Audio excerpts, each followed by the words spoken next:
તમારામાં જે કોઈ પાપ વગરનો હોય તે પેલો તેના પર પથ્થર નાખે.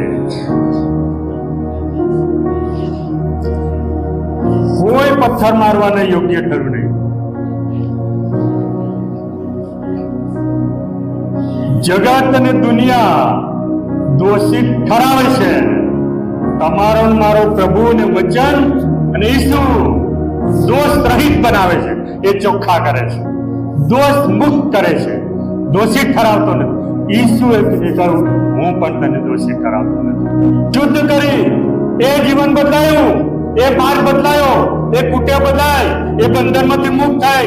જીવનના પુસ્તકમાં આ ભાઈનું નામ નોંધાયું, હજારો કરોડો બહેનો નામ નોંધાયું.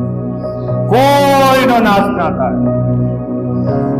અને આ બાઈએ જે કૃત્ય કર્યું એની સામે કોઈ ન્યાય નહીં થયો.